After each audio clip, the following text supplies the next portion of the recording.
Vous avez en 2015 les attentats de Charlie, et puis 2 ans plus tard, Jean-Luc Mélenchon perd la présidentielle de 600 000 voix. Il décide qu'il lui a manqué 600 000 voix, qu'il va désormais chercher dans les banlieues, et il change radicalement son fusil d'épaule sur les questions de laïcité. Lui qui était inattaquable sur les questions de laïcité pendant sa campagne présidentielle de 2017, en 2017 plus un jour, devient totalement anti-laïque. Avec cette fusillade en plein centre de Paris. Un épouvantable attentat dans le centre de Paris, dans le 11e arrondissement. Charlie Hebdo a été victime d'un attentat.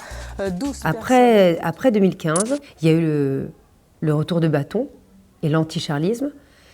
Et tout un tas de politiques qui sont mis à décréter que finalement, qui sème le vent récolte la tempête, et que l'anticharlisme était devenu une forme de posture politique acceptable. C'est devenu une posture possible parce qu'un certain nombre de politiques l'ont rendu possible. Ça a été largement renforcé dans les années 2017-2018, c'est un peu de temps après, par le revirement de Jean-Luc Mélenchon.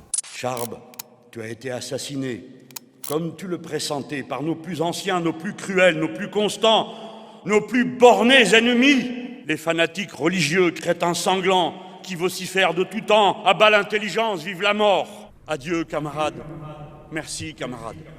Je déplore que Marianne et Charlie soient devenus les bagagistes de valeurs actuelles. Je les aimais bien. Maintenant, ils favorisent une manière de traiter la question du regard raciste qui encourage les débordements. Ils facilitent l'escalade zémouriste. Charlie Hebdo est un journal satirique. Ce n'est pas le cas de Valeurs Actuelles. Et alors, la satire est neutre politiquement ? Ils pourraient m'insulter, mais moi, je n'aurais pas le droit d'argumenter ? Vous, ça vous plaît aussi de vous battre ? Pas dans la boue. L'islamophobie est aussi nocive que l'antisémitisme.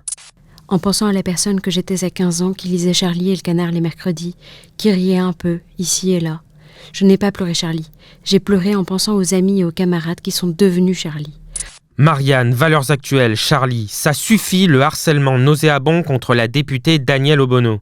Et décrète que la laïcité, elle est islamophobe, elle est anti-musulman. Bon, c'est évidemment totalement faux. Le mot même d'islamophobe est un piège qu'il a relayé et qu'il a, fait exister dans le paysage politique, puisqu'il enferme dans un même mot les croyants et leurs croyances. Si bien que si vous voulez critiquer une croyance, on vous dit que vous critiquez en même temps les adeptes de cette croyance. Une confusion, justement, que la liberté d'expression en France s'efforce en permanence de distinguer, d'empêcher. Et tout ça, c'est le revirement d'une certaine gauche, de la gauche LFI, et tous ceux qui lui font la courte échelle, jusque dans la tête de certains de nos élèves, qu'on pouvait aussi bien être anti-laïque et anti-Charlie, que c'était une opinion comme les autres.